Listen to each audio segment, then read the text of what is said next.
दोस्तों, क्या हुआ जब अचानक अयोध्या में प्रकट हुई माता सीता। जी हाँ, माता सीता को कौन नहीं जानता। यह वही सीता है जिन्होंने अपने पति के लिए 14 वर्ष वनवास में गुजारे थे, जबकि वनवास तो सिर्फ राम को मिला था। धन्य थी वह माता सीता जो इतनी स्वाभिमानी थी, जिन्होंने अपने आरती का साथ दुआख में भी नहीं छोड़ा था। तो आज कैसे छोड़ सकती है? जब उनके प्रभु राम की प्राण प्रतिष्ठा हो रही है तो भला कैसे अकेली रह सकती है। साथियों, कुछ दिनों से अयोध्या चर्चा का विषय बना हुआ है। वहां एक से बढ़कर एक चमत्कार देखने को मिल रहे हैं। कभी गिद्धों का झुंड तो कभी भालू और बंदरों का झुंड देखने को मिल रहा है। लेकिन जब गिद्ध, भालू और बंदर अपने प्रभु राम की प्राण प्रतिष्ठा में शामिल हो रहे हैं तो माता सीता भला पीछे कैसे रह जाती, वो भी अपने प्रभु राम के कार्य में। दोस्तों, माता सीता ने पहेली लोगों के कहने पर अपने प्रभु राम को छोड़ दिया था और वह धरती माता की गोद में समा गई थी।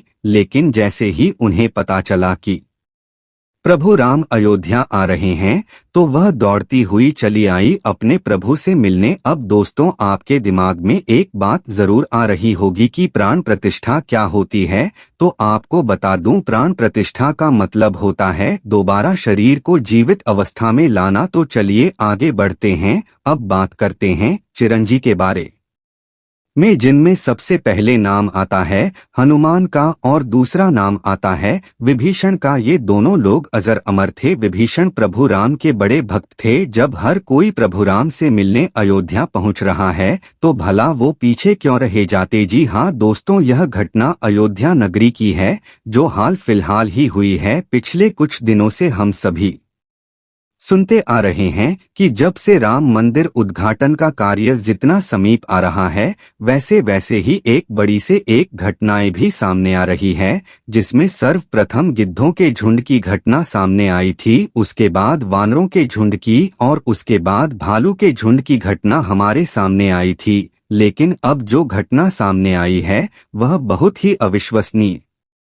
है, क्योंकि 8 रणजीवियों में से एक चिरंजी भी रावण के सगे भाई विभीषण जी अयोध्या में प्रकट हो चुके हैं। इसके बाद लोगों के मन में शंकाएं पैदा हो रही है कि यह क्या हो रहा है और आखिर यह कैसे हुआ। यह विचार सभी के मन में आ रहे हैं। तो आपको बता दें कि विभीषण जी को प्रभु श्री राम ने ही समय के अंत तक जीवित रहने का वरदान दिया था। दोस्तों, ब्राह्मण के भाई विभीषण बहुत बड़े राम भक्त थे। जिस प्रकार से हनुमान जी, जामवंत जी, सुग्रीव और अन्य बहुत से लोग जो राम जी के बहुत बड़े भक्त थे, उनमें से एक है विभीषण। विभीषण जी जिन्होंने प्रभु श्री राम की मदद की थी रावण की मृत्यु करने में, क्योंकि एकमात्र विभीषण जी ही यह जानते थे कि रावण की नाभि में अमृत है और वही एकमात्र सबूत थे जिन्हें यह पता था कि वह अमृत सिर्फ और सिर्फ रावण की नाभि में है और रावण सिर्फ वही वार करने से मरेगा। अगर वे भीषण जी उस वक्त श्री राम का साथ नहीं देते तो हो सकता था आज रामायण का इतिहास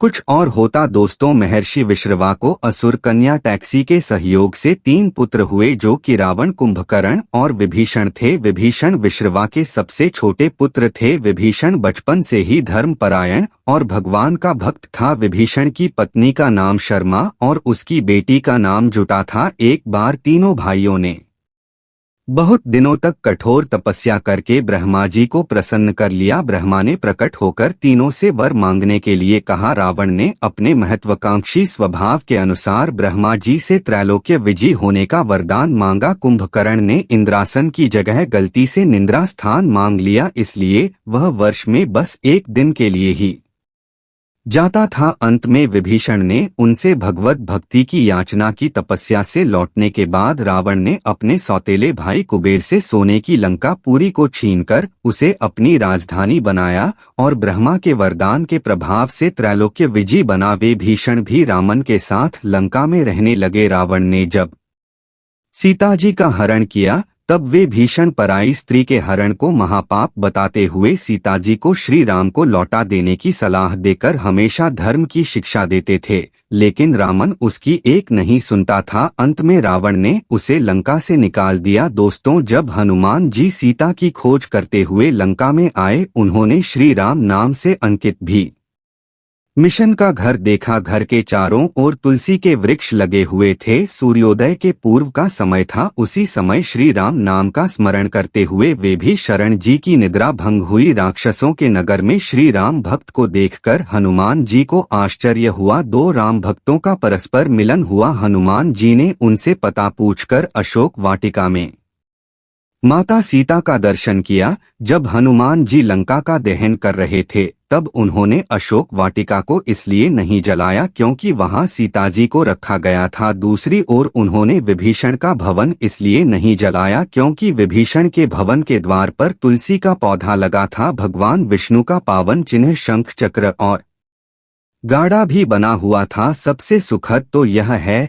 कि उनके घर के ऊपर राम नाम अंकित था। यह देखकर हनुमान जी ने उनके भवन और मंदिर को नहीं जलाया। रावण के निकाले जाने के बाद विभीषण के पास और कोई चारा नहीं था। वे प्रभु श्री राम की शरण में चले गए। वे चाहते थे कि निर्दोष लंका आवासीय मारे जाएं और लंका में न्याय का राज स्थापित हो। विभीषण के शरण याचना करने पर सुग्रीव ने श्री राम से उसे शत्रु का भाई व दोस्त बताकर उनके प्रति आशंका प्रकट की और उसे पकड़कर दंड देने का सुझाव दिया। हनुमान जी ने उन्हें दोस्त की बजाय शिष्ट बताकर शरणागति देने की वकालत की। इस पर श्री राम जी ने विभीषण को शरणागति न देने के सुग्रीव के प्रस्ताव को अनुचित बताया और हनुमान जी से कहा कि आपका विभीषण को शरण देना तो ठीक है किंतु उसे श्रेष्ठ समझना ठीक नहीं है। इस पर श्री हनुमान जी ने कहा कि तुम लोग विभीषण को ही देखकर अपना विचार प्रकट कर रहे हो। मेरी ओर से भी तो देखो मैं क्यों और क्या चाहता हूँ।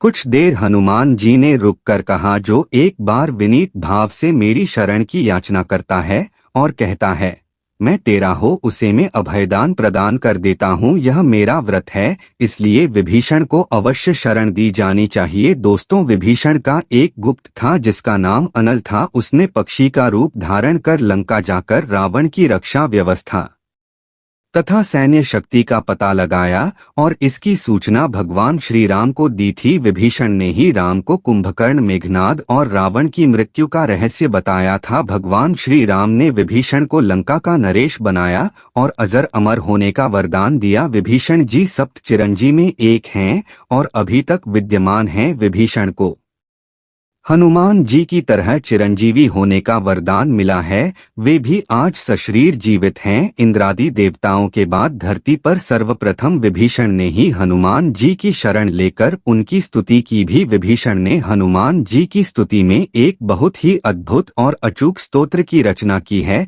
विभीषण द्वारा रचित को हनुमान वर्णवाल स्तोत्र कहते हैं। हनुमान जी ने सबसे पहले सुग्रीव को बाली से बचाया और सुग्रीव को श्री राम से मिलाया। फिर उन्होंने विभीषण को रावण से बचाया और उनको राम से मिलाया। हनुमान जी की कृपा से ही दोनों को ही भयमुक्त जीवन और राजपद मिला। इसी तरह हनुमान जी ने अपने जीवन में कई राक्षसों और साधु संतों को भयमुक्त और जीवन मुक्त किया है। मित्रों, विभीषण जी की ऐसी भक्ति देखकर भी यदि आपने अभी तक चैनल को सब्सक्राइब नहीं किया है और वीडियो को लाइक नहीं किया है तो आप पक्के सनातनी नहीं हैं। इसलिए इस वीडियो को ज्यादा से ज्यादा शेयर करें और तैयारी करें आने वाली 22 जनवरी 2024 की भव्य राम वाली दिवाली के लिए। धन्यवाद। जय जय श्री राम।